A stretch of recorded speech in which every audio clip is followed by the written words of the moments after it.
प्यारे बच्चों दोस्तों, आइए आज हम लोग क्लास 10वीं से एक टॉपिक लेते हैं जिसका शीर्षक है मानव नेत्र। मानव नेत्र जो है वो भगवान द्वारा बनाई गई एक सबसे खूबसूरत एक कलाकृति है जो कि हम लोगों के पास है तथा सभी जीवों के पास है। दो आंखें जो है वो सामने देखने के लिए एक बहुत ही अच्छा विजन प्रदान करती हैं, जिसका कि अपना ही इम्पोर्टेंस है। और इसमें हम लोग देखेंगे कि आखिर इसके द्वारा हम लोग जो ये कलरफुल जो दुनिया है ये कैसे देखते हैं। तो इसके लिए सबसे पहले हम लोग को जानना होगा कि ये जो मानव नेत्र है इसकी संरचना क्या है, इसके में क्या क्या पाया जाता है। तो हम लोग चलिए सबसे पहले ड्रॉ करते हैं। तो सबसे पहले शीर्षक लिखते हैं हम लोग मानव नेत्र। तो मानव नेत्र के अंतर्गत, जिसको कि इंग्लिश में हम लोग ह्यूमन आई भी कहते हैं, तो इसमें हम लोग देखेंगे कि ये जो स्ट्रक्चर है इसका कैसा है और फिर इसके बाद हम लोग इसमें क्या क्या पाया जाता है, ये कैसे काम करता है, इसको हम लोग थोड़ा स्टडी करेंगे। तो इसको जानने के लिए हम लोग क्या करते हैं कि सबसे पहले इसका हम लोग ड्रॉ करते हैं। मानव नेत्र जो है इसको थोड़ा सा और देखिए, हम लोग समझते हैं कि ये जो है वो हमारी ये आँख के यहाँ पर आई सॉकेट में पाया जाता है और ये करीब 2.3 सेंटीमीटर इसका व्यास है और ये दोनों तरफ आई सॉकेट में, जो कि पूरे ब्रेन का बहुत ही बड़ा हिस्सा ये कवर करती है। तो इस तरीके से ये जो है एक गोल संरचना है और इसको हम लोग देखते हैं कि आखिर संरचना कैसी है। तो चलिए इसको हम लोग क्या करते हैं, पहले ड्रॉ करते हैं। तो आइए, ये जो है अभी जो मैंने बनाया ये सबसे बाहरी इसका संरचना है और ये चला जाता है ब्रेन की तरफ, जो कि ऑप्टिक नर्व का काम करता है। ये बाहरी स्ट्रक्चर है। तो ये जो बाहरी है, जो कि आगे की तरफ जो उभार जो दिख रहा है, जो यह बतलाता है कि जो हम लोग देखते रहते हैं, जिसको कि आगे से जो उजला वाला स्ट्रक्चर जो हम लोग को बाहर से जो दिखाई देता है वो ये बाकी जो है वो सभी पीछे का हिस्सा है। ये लाल रंग से जो मैं ये जो भी ड्रॉ कर रहा हूँ लाल कलर से, ये हमारा रक्त पटल या फिर यूँ कहेंगे तो सॉरी रेटिना है ये। तो ये रेटिना वह जगह है जहाँ पर कि इमेज का फॉर्मेशन होता है। इसी पर जो है वो कॉर्न सेल रॉड सेल्स पाए जाते हैं। ह्यूमन आई की खास बात होती है कि हम लोगों में कोन सेल जो है वो सबसे ज़्यादा पाए जाते हैं, जबकि अन्य जीवों में जो है कि कोन सेल की कमी होती है। कोन सेल वह सेल है जो कि कोन के आकार का होता है, शंकु के आकार का होता है और ये कोन सेल और रॉड सेल का जो रेशियो है वो 20:1 होता है। तो इस तरीके से इसको यहाँ पे रेटिना पे पाया जाता है। कोन सेल जो है वो कलरफुल इमेज के फॉर्मेशन में मदद करता है।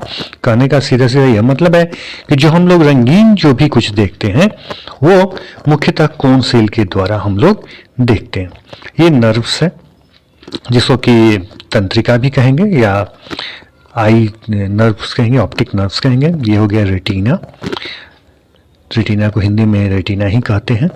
ये जो है यहाँ पे एक तरल पदार्थ पाया जाता है जिसको कि विट्रियस ह्यूमर भी कहा जाता है। इसको हिंदी में कांचाव द्रव कहते हैं। ये लेंस है जो कि एक कन्वेक्स टाइप का लेंस होता है, जिसकी पहले हम लोगों ने पढ़ चुके हैं।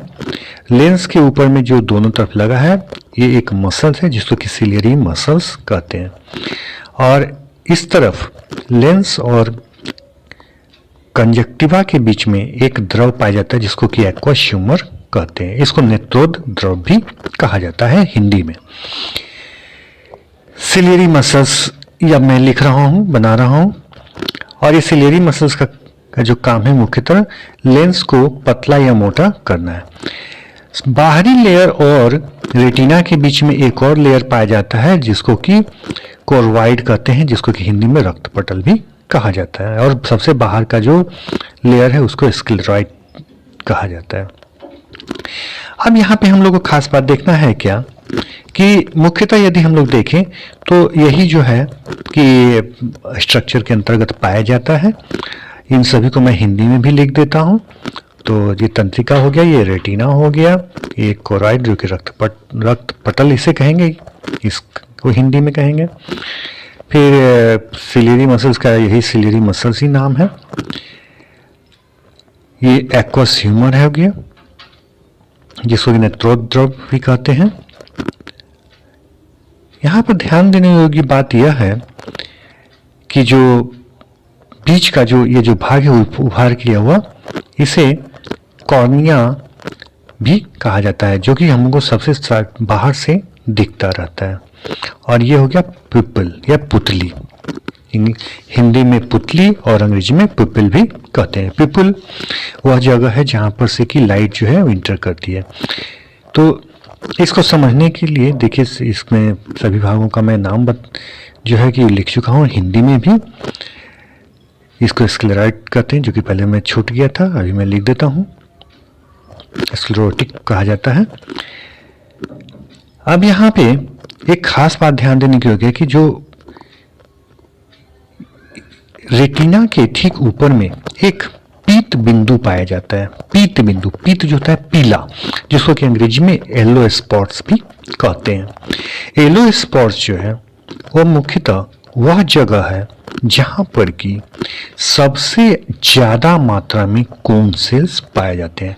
और अभी चूंकि मैंने बताया कि कोन सेल्स वह उस प्रकार के सेल हैं जो कि कलरफुल इमेज को बनाने में मदद करते हैं। अर्थात सीधी सी बात है कि येलो स्पॉट पे सबसे ज्यादा अच्छा विजन मिलेगा, रंगीन विजन होगा। जबकि बीचों बीच में यहाँ पे मैंने एक ब्लाइंड स्पॉट ही बनाया, जो कि ब्लाइंड, जहाँ पर कि कोई चीज दिखाई नहीं देगा। अब देखिए, सिलेरी मसल का काम है लेंस को ऊपर नीचे करना, अर्थात मोटा और पतला करना। यहाँ से लाइट जो है कि प्रवेश करती है आंखों के बाहर। जो हमें दिखाई दे रहा है ये है जो कि पुतली है और कॉर्निया है। इसको मैं ड्रॉ करता हूँ सामने की तरफ से। तो ये देखिए, आंखें जो सामने की तरफ से कैसे दिखेंगी, तो ये काला दिखता है। काले के अंदर देखेंगे अगर आप अपनी आंखों को, एक छोटा सा और काला दिखेगा। ये जो बाहर वाला है वो कॉर्निया जो है ब्लैक वाला है, और अंदर में जो है वो पुतली या पिपल है। और उजला वाला जो है उसको हम लोग कंजक्टिवा कहते हैं। तो कंजक्टिवा ये वही जगह है जहां पर कि मुख्यतः जब एक बीमारी हो जाती है कंजक्टिवाइटिस, जिसमें कि आंखें लाल हो जाती हैं। तो खैर वो अभी लोग पढ़ नहीं रहे।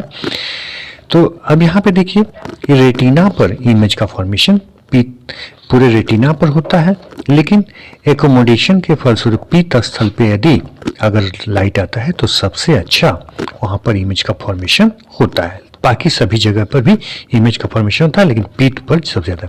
ब्लाइंड स्पॉट पे वह जगह जहां पर कि कोई भी कॉन्सेस नहीं पाया जाता, तो उस जगह पर अच्छा से इमेज फॉर्मेशन नहीं होता, या यूं कहे तो वहां पर बनता ही नहीं, तो हमें वहां पर दिखाई नहीं देता है। तो वहां पे मैंने ये कट करके सीखा। अब ये जो है सभी जो है कि वो नर्व सेल के द्वारा, ये सभी नर्व सेल जो है वो ब्रेन को जाते हैं, जहां पर कि ये पूरा का पूरा इमेज जो है ब्रेन के द्वारा जो है वो पढ़ लिया जाता है। वो इलेक्ट्रॉनिक सिग्नल के रूप में होता है। तो ये ब्रेन के पास जाकर के इसको इंटरप्रेट किया जाता है और वहाँ पर ये पढ़ा जाता है कि कौन सा चीज़ सिग्नल जो है कैसा आ रहा है और उसको कैसे पढ़ना है, देखना है, समझना है। ये काम नर्व सेल्स का है। अंत जगह पे अभी मैंने बताया कि वहाँ पे कोई भी इमेज का फॉर्मेशन नहीं होता है। पीत स्थल पे सबसे ज़्यादा होता है, बाकी रेटिना पे सब जगह होगा। कोरोइड जो है कि बीच का लेयर है, स्क्लेरोटिक सबसे बाहरी लेयर है। और इस तरह से मगअप कर लेते हैं। एक्वस आगे की तरफ पाया जाता है जो लिक्विड है, इस पे से रिफ्रैक्शन होकर के लाइट अंदर कर इंटर करता है, और पिपल जिसके थ्रू लाइट अंदर करता है। आइरिस जो है कि पिपल के साइज को डायलेट और कॉन्ट्रैक्ट करते हैं, जिससे कि जो है लाइट का मात्रा अंदर प्रवेश करता है। और कितना करना है, इसको एकोमोडेशन ऑफ लाइट भी कहते हैं। तो इस तरीके से जो है इमेज का फॉर्मेशन होता है रेटिना पर। और ये जो है कभी आप ऊपर नीचे जो नहीं हो पाता विट्रियस ह्यूमन के कारण जो है कि ये पूरा शेप में रहता है, और एक्वस ह्यूमन के कारण ये दबता नहीं है, क्योंकि अंदर तो बिल्कुल खाली है। तो इस तरह में मदद करता है विट्रियस ह्यूमन और एक्वस ह्यूमर, जो कि शेप को बरकरार रखते हैं, आई के शेप को बिल्कुल एक समान रखते हैं। इसी में कहीं प्रॉब्लम आ जाता है तो फिर विभिन्न प्रकार के डिफेक्ट्स होते हैं, जिसको कि आगे हम लोग पढ़ा है। इसके बारे में आपको मैं आई बटन प्रेस करके आप देख सकते हैं। तो अगले भी क्लासेस में, पीछे क्लासेस में मैं डाल चुका हूँ, आप इसको देखें और स्टडी करें। ठीक है, तो यदि आपको अच्छा लगे तो मेरी वीडियो को लाइक और सब्सक्राइब करें। Thank you. हम लोग फिर से मिलेंगे नए वीडियो के साथ। Thank you, thank you, thank you.